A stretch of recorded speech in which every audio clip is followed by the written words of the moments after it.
Hello, everyone. Welcome back. We are the MI guys, and we are IFIOC. My name is John Gilbert. Casey Jackson. And we are here to help you improve the outcomes with the individuals, communities, and organizations that you serve. To help with that today, we have a particular topic around values. And so it's really interesting. There's a whole podcast, videocast we have on Focus Mountain. If we want to get into that concept, I'm sure that'll pop up. Yes. But where I want to start is where this all came from what you know of MI, what people were talking about in the MI culture, and then why that's such kind of a big deal now to be values-based. And just start with, what's the point to values? Okay.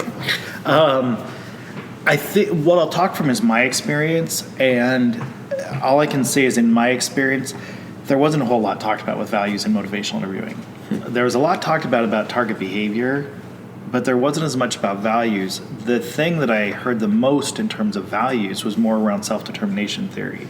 Okay. So it's what we looked at and what I was exposed to in the beginning about that people are significantly more motivated by their own values, their own goals, than they are by the goals or values that other people set out for them. So it was referenced when I was learning about motivational, when I was initially training on motivational interviewing, but it was significantly more target behavior based. Mm-hmm. And for the most part, motivational is still very target behavior based. The first time when the concept of focus came up, which we've talked about Focus Mountain in other podcasts, and we bring it up in almost everything we talk about because it's so fundamental. It was more when the construct of focus came up that I started looking at that balance between self-determination theory, long-term sustained behavior change, how do we impact that in the way we communicate. Like those were the things that started clicking in my brain, and where I made such a solid move with the whole Focus Mountain construct. I would say the next, for me, just as objectively as I can think about it, is when we were talking about kind of the values in driving when we started working on the MICA coding tool that you were an integral part of. And I remember I don't know if you remember which MINT forum, the Motivation Network of Trainers International Forum, yeah. Stephen Rolnick, I think it was in Berlin. Yeah, with Kelly was at the table. That's right. Yeah. And Stephen Rolnick was doing his, kind of discussion with the group of just his thoughts of where MI was at, mm-hmm. and he's the one who brought up, hey, maybe we've been missing the boat by focusing so much on target behavior. Mm-hmm. Maybe we really need to start looking more at people's values. And that's where we started to poke Casey. Kelly and I got all excited, and we were like, exactly, we've been focusing on this for so long, and now it's finally being talked about by Rolnick, and validating this sense of it's meaningful beyond the target behavior, which everyone knew and probably people have talked about. Absolutely. But values are a particular thing. So I am curious, like, why that and not something else. But you were still on a story there. So that was pretty much it. Is that. And then we picked it up. It reinforced it. There were several things that Dr. William Miller said at that conference as well too, that really kind of resonated in that same way that, are we going deep enough with people? Mm-hmm. And again, even though this is William Miller's stamped all over motivational interviewing, I think that most people don't know how fluent he is in so many other ways of thinking as well too, and all the other things he expands into with like quantum change and just multiple ways of looking at all sorts of things about life and being here, and just amazing concepts. And I think, as just your experience, what you bring to the table in motivational interviewing, the things that I bring to the table in motivational interviewing, so much of what we look at is what augments motivational interviewing. It's not like this standalone concept, even though it is an evidence-based practice. We've got research. It's what we look at and we study. But there's so many things that feed into what makes motivational interviewing, or makes what I think of is less about supporting the construct of motivational interviewing, but supporting the construct of how do we build sustained behavior change. Mm-hmm. And when we're trying to build sustained behavior change, there's lots of other data and research and theories and information out there about how do we tap into that intrinsic motivation. So I like that we have this foundational structure of motivational interviewing that's a pretty tight structure that gets stronger and stronger the more we do research around it. But then there's all these supporting theories and practices, and when we look at sustained behavior change, it really is hard to escape anything that has to do with what are our underlying motives and values. So I think those are the things that kind of pull this construct around for where does that come from? And so a thought that comes to mind too that you may or may not know out there is that motivational interviewing is not grounded on any theory. It's really comes from this kind of compilation of best practices that are forming and shaping and open source because Dr. Miller and Rolnick did not choose to copyright this like critical conversations or crucial conversations. Right. They've kept it open, and so it has this fluidity, and also with that comes a little vagueness of sorts. But I say this because there's things like self-determination theory that now have a strong association and seemingly a theoretical foundation. There's a whole paper called Towards a Theory of Motivational Interviewing out there, and they're trying to play with what's the difference. And there's plenty of very, very intelligent people of you out there that know these differences, and we can definitely go deeper into this. If you have comments, please share. But there's so much out there to dive into, and one of the ones I wanted to bring up beyond self-determination theory, self-affirmation theory, and these other theories that really relate, or there's the health belief model relates a lot to what MI is about. Another one is this thing called values theory, which I'm not super versed in, but we know that there's something about values cross-culturally that there seems to be something that we all share as humans.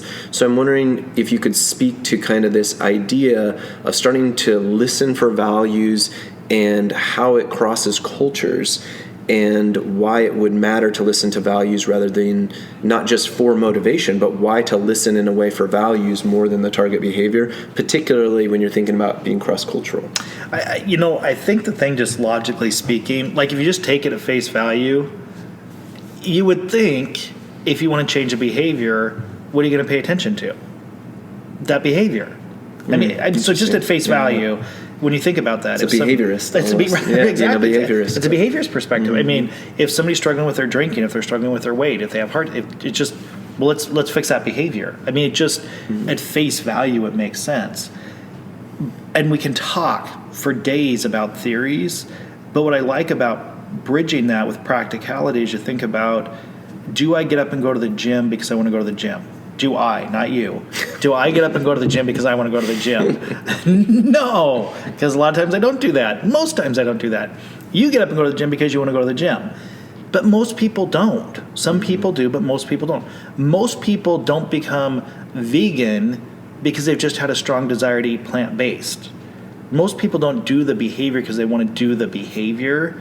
They do the behavior because there's an underlying driving force beneath that, which is usually a values-driven or an identity-driven, and it's hard to separate between values and identity. We want to be associated with pro-social positive values. We personally want to identify with that, and most people want to be perceived as being aligned with pro-social values. So there's your motive. It's not necessarily the behavior, it's the motive behind it. And I think this is where, when you think about why you get up and do the things that we do, we have underlying values for that. And from a cross-cultural perspective, again, I think where people can get caught, and it makes sense why they would get caught, is we pay attention to the behaviors, and so we look cross-culturally and think, yeah, there's similar behaviors, but there's cultural impact on those behaviors.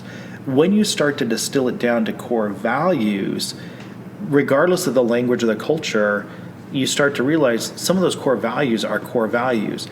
Even to people that are, similar, with same gender, same race, just there's similarities between you and I. You and I, if we have 15 core values, like we think of in Focus Mountain, distilling down to maybe 15 or 16 core values, your top 2 or 3 may be different than my top 2 or 3. Well, that's cross-cultural as well, too. And ironically, my top one may line up with somebody from Zimbabwe, or Costa Rica. And yours may line up with somebody. So the core values are so similar. So we can have core cultural values, but we also have individual values. And even if our individual values in some cultures have to do with, one of my core values is about collective being part of a collective and doing what's best for the collective and not what's best for myself. That still is a sense of contribution. Yeah, I was about to say, the sense of contribution trumps your own sense of independence. Right, exactly. And you want independence in certain ways and freedom, but you're willing to give up some independence. Yes. And it's not even giving it up for you. It's because it's providing this sense of contribution that's very deep and fulfilling for who you want to be. And then there's no conflict of the values. You're just clear of which one matters more than the other. And you take that thought right there, and you can see why that supersedes the behavior specifically then. That is the underlying force or driver, is once I get clear about my values, it helps me get my ducks in a row as far as what do I need to do if that's where I want to go. On this, with the sense of contribution, you've talked about this with things before of the different options for that. If you would, like on this kind of value of that, one way is to be in a collectivistic culture and really focus on others and the whole outside of yourself. But you've talked about what are some other examples of contributing that look differently. Like you talk about this in trainings with something around being a parent, right? But you don't necessarily have to be a parent to have a contribution of an impact to the world. You could be a little closer to home, might be a mentor to someone. Right. You might do a lot of volunteer work. That would be a sense of contribution. You might do all or none of those exact things, but it can look so many different ways. Seems to be what you're getting at. Go ahead. Yeah. Well, it's interesting. I mean, I love talking about these things, because it really does bring the tumblers where the tumblers fall into place. Because what you're talking about, it was the whole concept that we developed at IFIOC that I was working on in terms of, if you get clear about the top of the mountain, we talked about this with the Focus Mountain podcast we did. Once you're clear about your values at the top of the mountain, there's multiple right ways to get there. And I think this is where such a sense of empowerment comes from, which is a challenge from an expert or a professional perspective, because we get so invested that people need to go up the mountain the way we think they need to go up the mountain, when the reality is there's so many right ways to get up there. And so I think, when you were talking about starting with just grabbing a value from the top of the mountain, the way we talk about it from Focus Mountain perspective, if you take a sense of contribution, if you take a sense of independence or freedom or security or well-being or fulfillment, if you take some of those core values, there's so many right ways. And the way that I might find it, you and I know this from massive amounts of conversations we've had, your path or approach, there's some of the things you do are wildly different than what I do for a sense of integrity. And there's a lot of things that we overlap, which is why we spend so much time working together in the things we do, because we have so much alignment around integrity and points of contention, because we agree or disagree with a path up. But the beauty in that is it doesn't challenge the fact that we both operate or attempt to operate more often than not from a high level of integrity. So it's the same thing with contribution, with legacy, with any of these other core values that drive us. And even with that Focus Mountain concept, what I love about it is it's fairly easy then to assess or dial in on where the issues tend to be is what we're doing or how we're doing it. It's not about why we're doing it. And there was a conversation that Tammy and I had at one time about somebody had written in about miscommunication, and the miscommunication tends to be over what you're doing or how you're doing it. When you get really clear about why somebody's doing it, it really starts to mitigate some of that, and it's harder to be emotionally reactive when you know that other person is doing it from a place of love or a sense of contribution. We like to attribute negative values to it when it's really not negative values. It really is a misperception on our part or a misplacement of it, because then we literally can blame them. We can blame outside of ourselves. It puts us in a righteous perspective. And you can see this from a behavior difference between what are they doing or how they're doing it, which is the behavior, versus why are they doing it, which is that intention underneath it. And I think just having that construct makes it so much easier to navigate. You're brought up parenting. It makes it easier to navigate relationships. Okay, let me be clear about that. It doesn't make it easier. It gives you a blueprint to be able to navigate it more effectively. I mean, let's be really accurate. It doesn't take the emotion out of it. It doesn't make it easy because you can see it. But at least when you see it and you have a blueprint for how you could approach it, what I love about this, and we talk about this so much, is at least it provides informed choice. Yes. I can still be righteous and angry and upset, or at least have the choice to go, if I manage this, if I navigate and choose to communicate this way, the probability shows that I'm going to end up with a better outcome for everyone. And that just goes back to integrity. It's really hard to just throw that out the window just because I'm being emotionally reactive. And then we can do a whole other thing about that. I was just at that conference that I was at about brain chemistry. It really does make sense, the difference between kind of our primal limbic brain, or the primal brain, and then our executive functioning and our frontal lobe cortex. You can see those things we want to justify from a survival place and from a caveman, club you over the head perspective, which sometimes feels really, really good because we get a really good rush after we do that, and our brain's set up to do that. But in the long run, it just doesn't feel good when we step back and look at who do we really want to be when we grow up. Which is really hard because we have troubles as humans, myself included, with delayed gratification.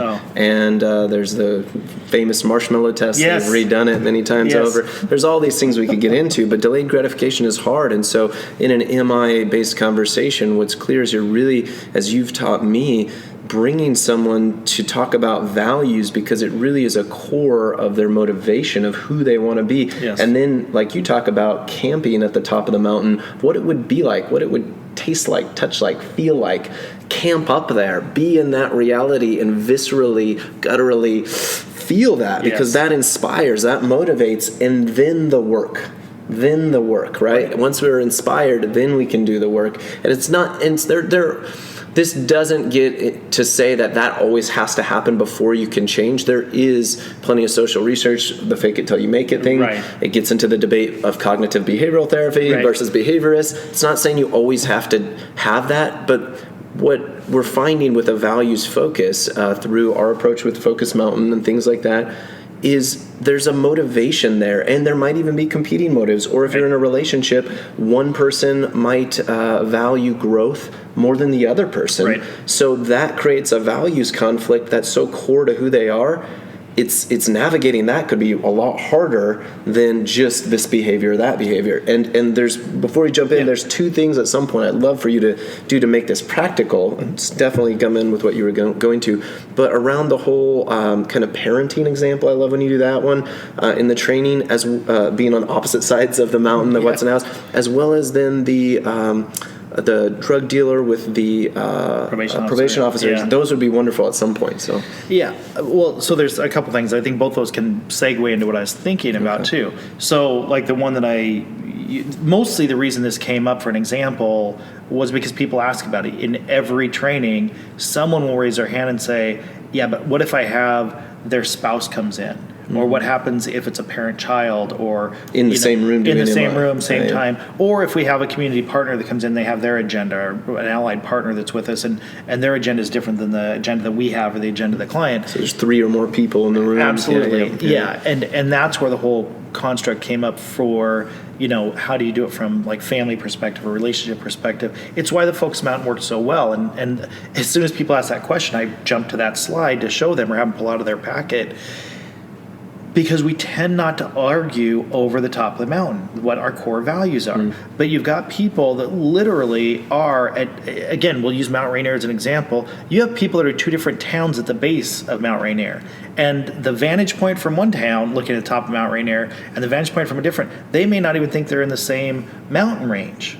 And especially because in those moments when we're fighting and there's tension and discord between us, when that's happening, we're not even looking at the top of the mountain. We're just looking at that they're not listening. They don't understand what we're talking about. And we're angry and frustrated about that. So when we look at the horizon in front of us, we're just like, they have no idea what I'm talking about. And the other person's looking at the mountain from their perspective and just the trees and the path in front of them, and they think that neither one of them are on the same planet. What I love about an MI perspective, or from a focus perspective, or this values-driven perspective, is once you get them focused at the top, which is, do you want a sense of harmony and integrity in your relationship? And both of them are going to say, well, yes. When you say to a parent, do you want your child to grow up to be more independent, responsible? They're going to say yes. When you turn to the child and say, do you want your parents to treat you with more independence, and do you want to show more responsibility? They're going to say yes. But if you say, should your parents let you go to a party this weekend? That's when the argument starts. Because we get so focused in the trees and the here and now that we lose what is the motive for change. And this is where people get confused, because just in our mainstream American vernacular, we tend to squish a lot of things together. And in MI, I've spent so much time literally for my own brain process, because I'm not always the brightest, and I really need to get things clear in my brain first before I can talk about it or teach it. And we have so many things going on. I wanted to make sure, what are we talking about in these situations, and get really clear about semantics and the difference with that. Values versus maybe priorities. Exactly. Yeah. Or social, what we think of as social values, like, well, I value my family, I value my parenting, I value work, I value a good day's work. Well, it doesn't mean those aren't things that people value, but they're not core operating values. And I think we tend to squish that together, and that's why I needed to discern it in my own brain. And this was what was helpful with the probation officer example, who Chris, who just a great human being, and worked his way up through detention and juvenile detention as a probation officer. And I really love, even just thinking about him makes me happy, because he's just a guy who operates from integrity and wants to do the right thing at all times for the kiddos that he works with. And I remember at one point he's saying, I don't have the same values as some of these kids. And I've had this from law enforcement. I've had this from all sorts of professionals. I don't have the same values as some of these drug dealers or gangbangers, or, when I worked in the prison system, some of these guys who've done horrific crimes. And my response back was, do you value financial security and respect from your peers? And people are like, well, of course I do. It's like, it's the same thing that a gangbanger is looking for, or a drug dealer is looking for, is they want respect from their peers and they want financial security. Their what or their how or their path to the top of the mountain may be wildly different than yours.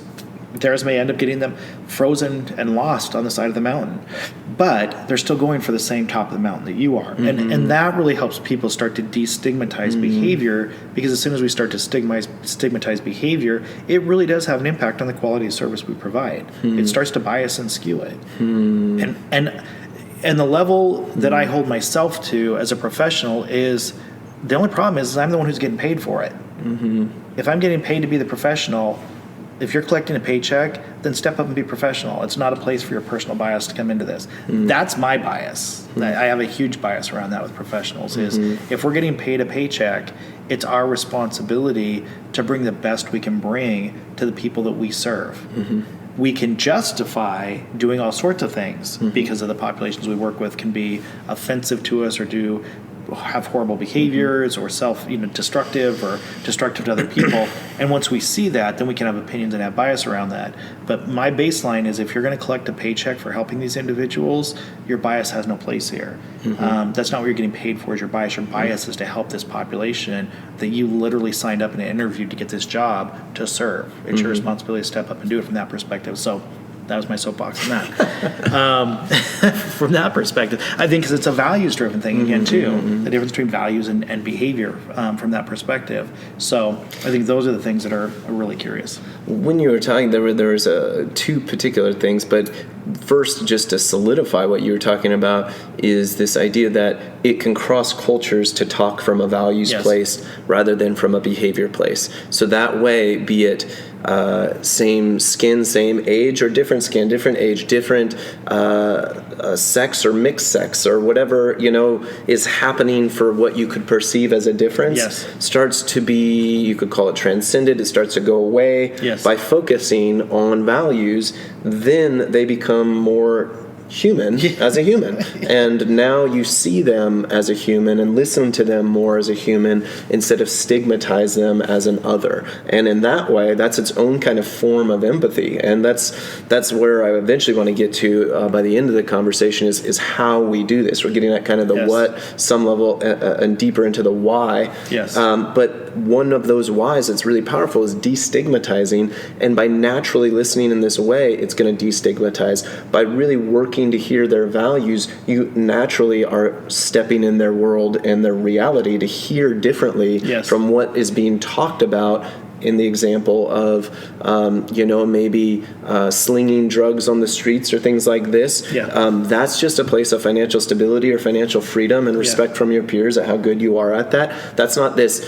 It might be a behavior that's illegal, but you're less about stigmatizing that, and you're more about, oh, this is why you're doing what you're doing. Yes. And part of why Bill Miller would walk in and call it motivational interviewing was to discover why people are doing what they're doing, and what, if anything, you'd want different, and why, and discover kind of the other values they have. So that's just, I just wanted to bring that in, as it destigmatizes in a natural way, it empathizes in a natural way, and it creates a more humane conversation in a natural way.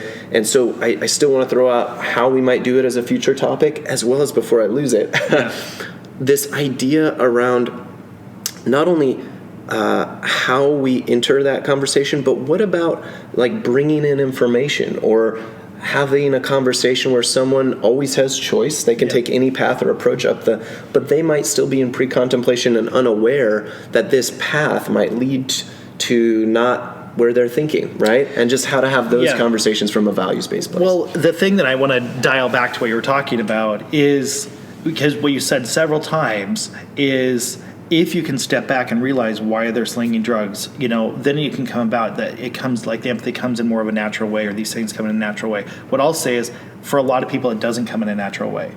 When they see somebody slinging drugs or abusing someone or all the things people do, it comes in a natural way because we've gotten so trained in how to do it. Because I'm brainwashed by this guy. Exactly. And I think for so many people... And I'm not attached to the outcome. Right. I'm not attached to the behavior. Yeah. I think what you are really...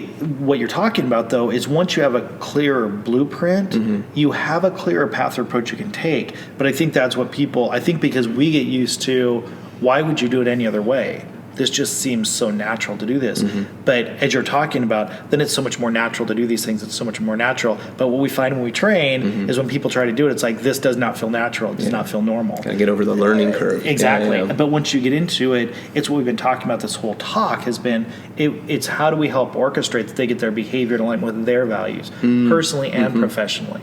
And I think that's such a critical construct, because it is hard for us to imagine why people would take any other approach than a motivational learning approach or a person-centered approach.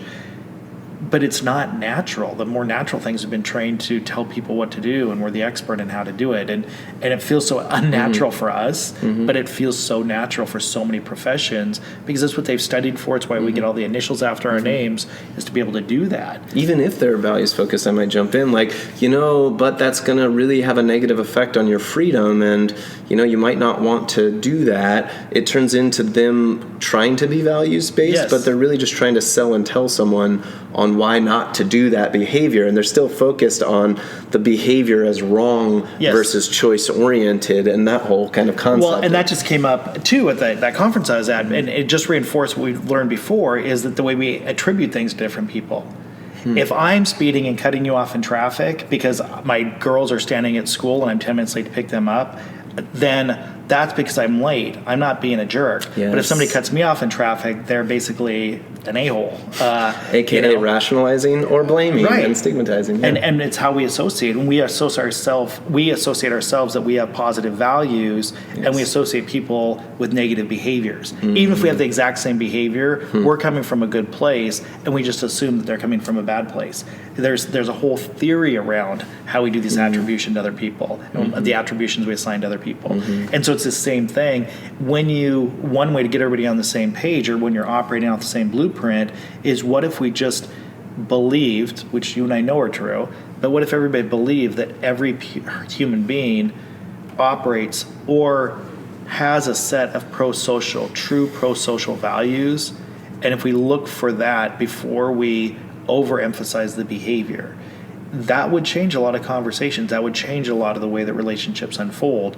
And it's not the way we tend to, research shows that's not the way we tend to do it. We tend to attribute all sorts of negative things to people's negative behaviors.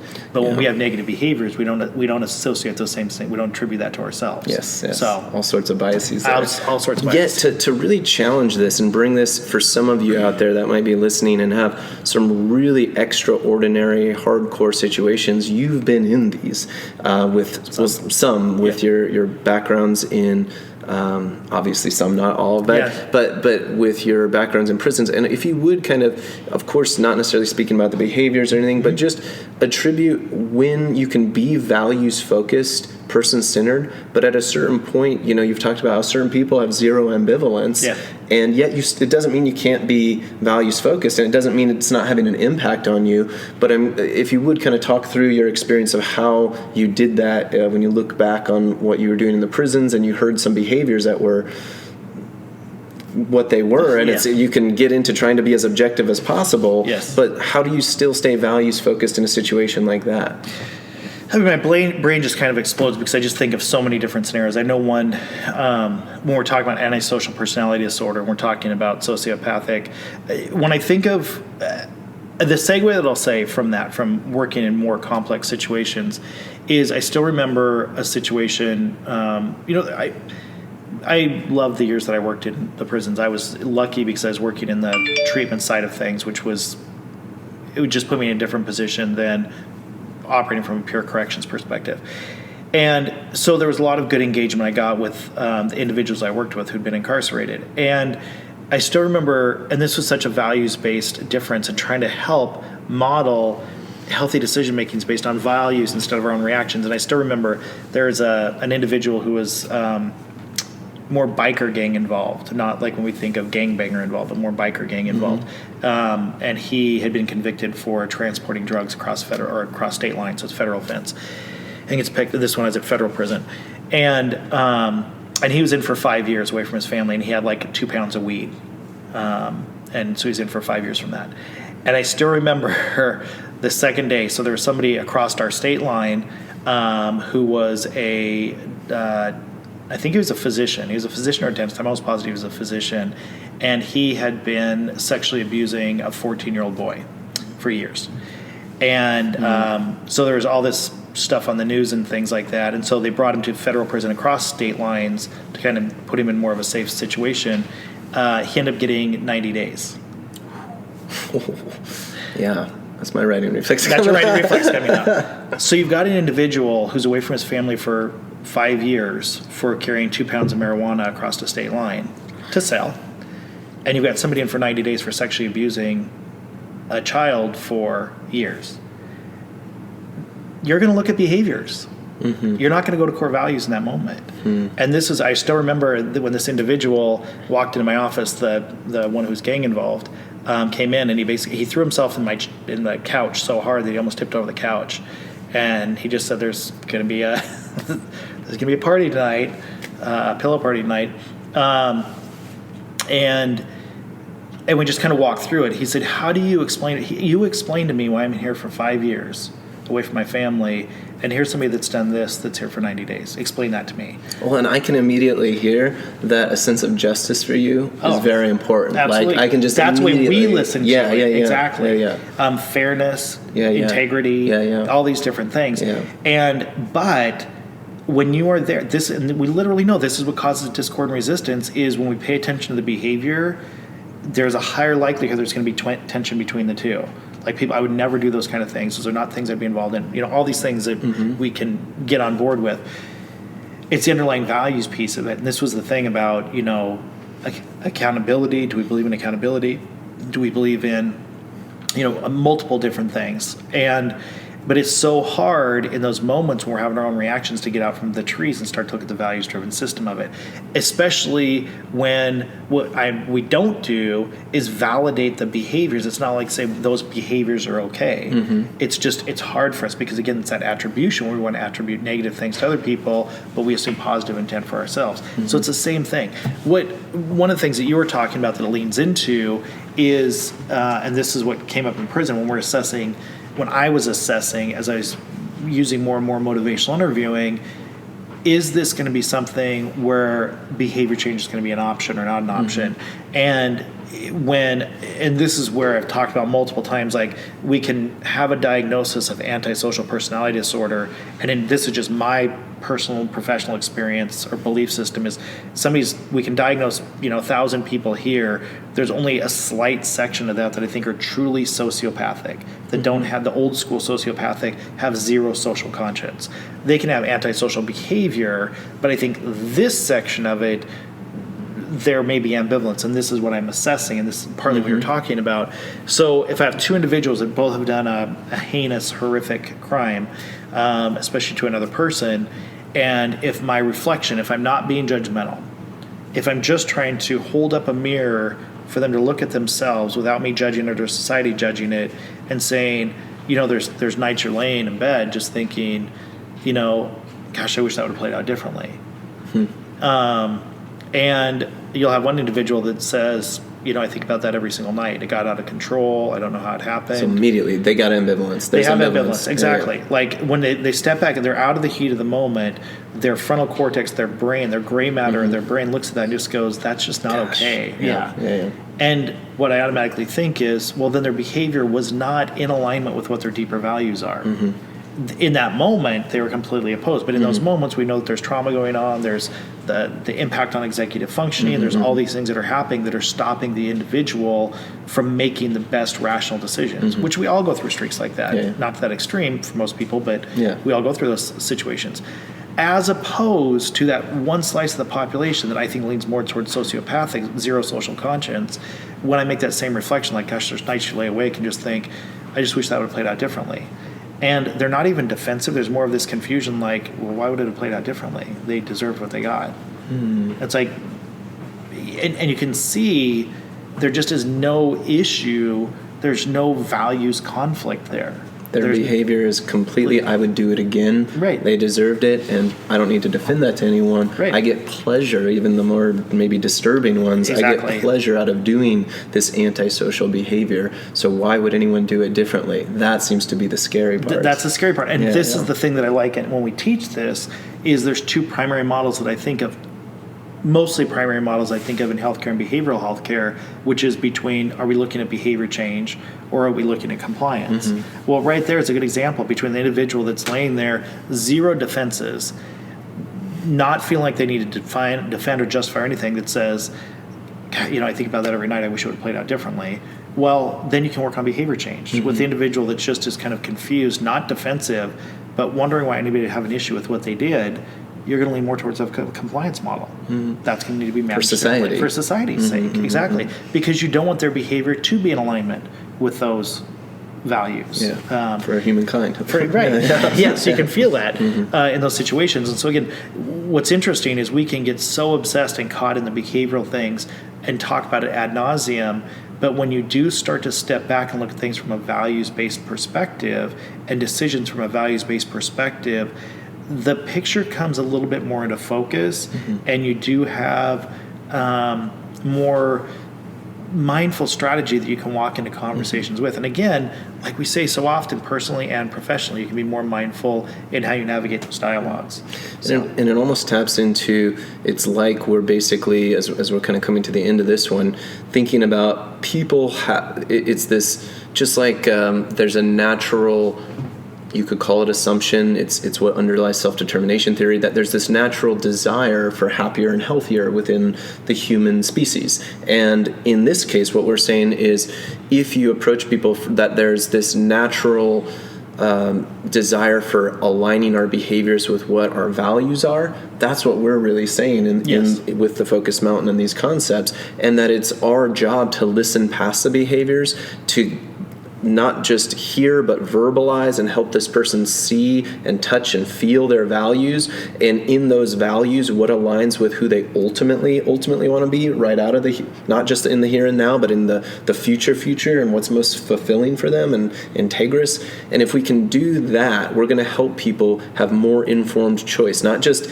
in the moment, in the heat, but like true informed choice of navigating a life that aligns their behaviors, even if it's hard, and especially when it's hard, with who they ultimately want to be, not stigmatizing them, not putting them in a box, but there is a place for compliance for those that their behaviors are aligned with their values.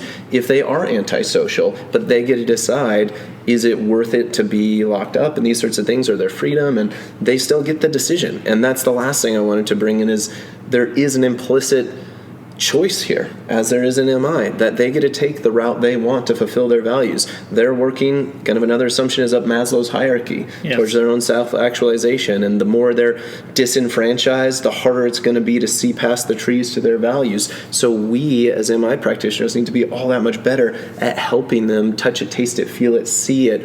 What are their values, which can be in mental health conversations, as you've told me, how would tomorrow be better than today? Right. And listen for the depth. It doesn't Right. have to be this heady conversation. But I'll just lastly say for future podcasts, there were some things we didn't tap into, such as how do we do this, right? How do we listen for the why a little bit more? Not just ask it, but like there's activities we could do, especially in the silver or the gold membership. We could do activities around this. So whatever would be helpful for you, please let us know. And there's also a whole conversation, we might do a whole podcast, I don't know, around what about how someone thinks in my world. There's a certain path to well-being that just isn't aligned with the most objective perspective. And how do you have those conversations Right. about someone thinks their behavior is getting them to fulfill their value, and in a certain way they are. But when we look at other perspectives or other information or feedback on an assessment tool or something, how do we bring that in a way, in a neutral way, in an empowering way for them to make an informed choice on who they want to be, not a pejorative, blaming, or you're wrong. And there's a whole conversation Right. to be had around that. Definitely. So those are all values-based conversations, and the MICA, we didn't talk about that too. When you're proficient in guiding, we get into values and we can coach around values. This isn't just a concept. This isn't a belief. You can actually get coaching on the embodiment of this as well. So I'll just kind of lastly throw that out, given this is our values one-off first time. So Yes. we went a little bit longer today, but hopefully it was valuable for you. If you have any questions, comments, please let us know. Anything you'd like us to dive deeper into, any theories we didn't touch on, anything you'd like to go deeper into, please let us know. Again, we're the MI guys, providing the solution, the communication solution to change your world. I finally got it. Got it. All right. We'll talk about it later. Thanks a lot.